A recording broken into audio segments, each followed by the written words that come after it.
This is Sean with Voices Levon. We're here at the Meridian Restaurant. This is located at Meridian Street and Westfield Boulevard on the north side of Indianapolis. And Joe, you're the general manager. Is that correct here? That is true. And we're in the upstairs private dining area that can hold up to 20. Is that also accurate? That is accurate. So we're also going to save the stories of families, business owners, people in the community about the community up here that can have a meal, and then also, save their favorite stories of their seniors and tell their life stories to their family as a gift. So what do you think that constant, the fact that this building is so old and so historical that there's been a lot of stories that have been told in this building over the years? I think it fits hand in glove. Like you said, the building predates the street. So a lot of things have happened here that a lot of people aren't going to remember, but some people will. And I think that this venue is ideal to tell stories of people and all the things that have happened over the decades in Meridian, Kessler, Butler, Tarkington, whatever you want to call it. Well, and the other bigger piece is that, as we do people's life stories and we interview everybody in the family about their favorite memories of a senior that's alive so they can enjoy it today, as well as honoring people in the past, you're coming up on your, 8-year anniversary in about a month here, and Thanksgiving time for the restaurant? No, I've been here 8 years. The restaurant's existed for 17. 17 years, right, from 2007. And it took 2 years to build it out. That's correct. All right. So how would you describe, well, first off, the owner. Who's the owner? Rick Lux. Rick Lux. And it took a couple years with him and some other gentlemen to build this out and make it look authentic as it was. It was like the old lodge. But how would you describe some of the clients and diversity of those clients? It's two different crowds. The lunch crowd is dominated by business people. We're ideally located between the north side and downtown. So people can drive, meet here, park for free, get really good, swift, consistent service, and then go back to work. They can have their meeting here and then go back about their day.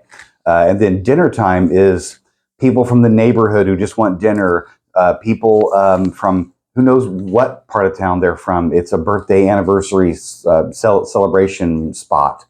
You have the good people at Clues Hall feed us with events. Whenever they have an event, we're going to get busy. We're going to be able to host those people who are going to that event at Clues, and then they go to their event at Clues after we serve them dinner. So it's really eclectic.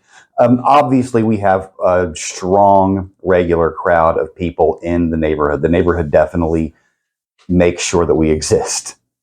And there are a lot of different businesses that have been around the neighborhood for a long time, and it'd be great to be able to save their stories about their history of their company, up here, and also the impact they've had on the community and the changes in the community. And one of my personal connections is in Rocky Ripple, Holt Park, as my grandparents. They donated the land back in '99, and he bought it in 1952. Wow.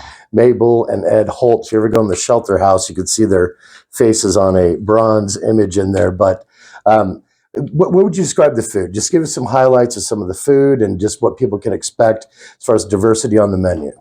It's a new American restaurant, so that means that we can dabble with an Asian dish like the current popular appetizer, the pork egg rolls, or the seared ahi tuna.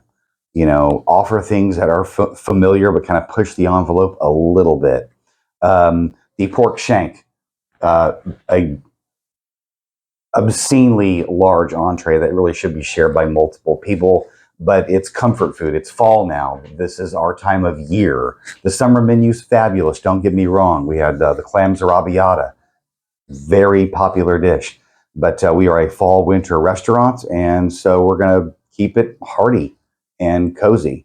The cuisine should match the dining room. And I'm sure you have a very wide variety of wine selections and spirits.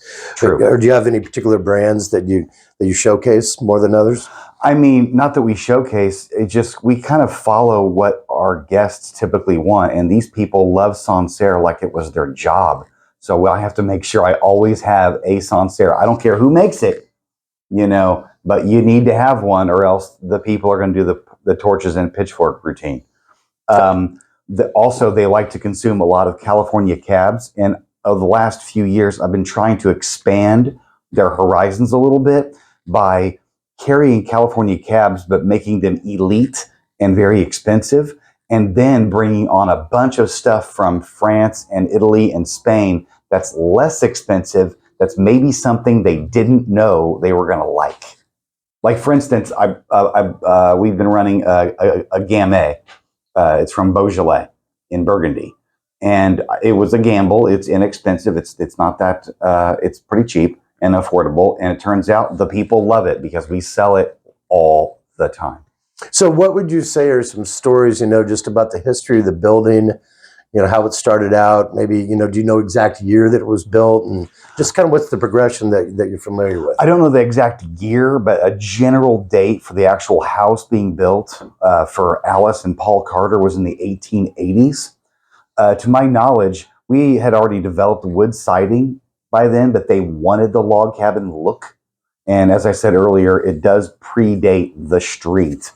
I do not know when they passed away, but I get the feeling it was around the turn of the 20th century, maybe shortly thereafter. Things get hazy after that, so I don't want to speak too strong on that. All I do know is that the Dodd family owned the place for 3 generations, multiple decades, and it was Dodd's townhouse. That was what this business was. And my impression of it is its cuisine was like a locally, privately owned Cracker Barrel. Chicken fried steak, fried chicken, things like that. And to my knowledge, they did not have an alcohol license. So I had a lot of the chicken when I was growing up here. I Love coming here. Never been in the building until I worked here. Yeah, my grandparents would always bring me in, and everybody in the community.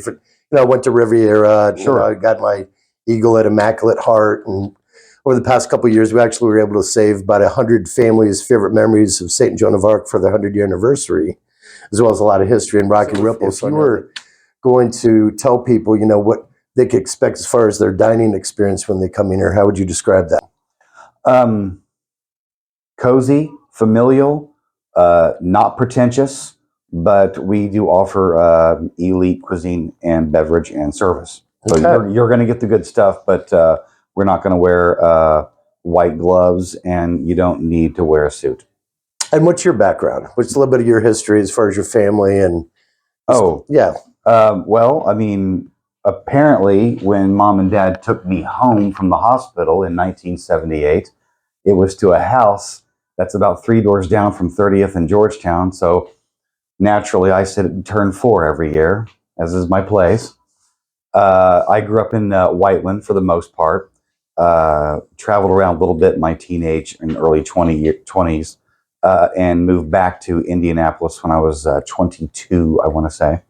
And that was to go to IUPUI and to get back, home. And I've been waiting tables for 22 years. I mean, I'm not waiting anymore, but I kind of am. The general manager, you basically a server that got kicked upstairs. So now your responsibilities aren't just this section. Your section is the whole restaurant, parking lot very much included. So it's been a interesting experience and a learning curve. And the best part about this job, the humans that come in here.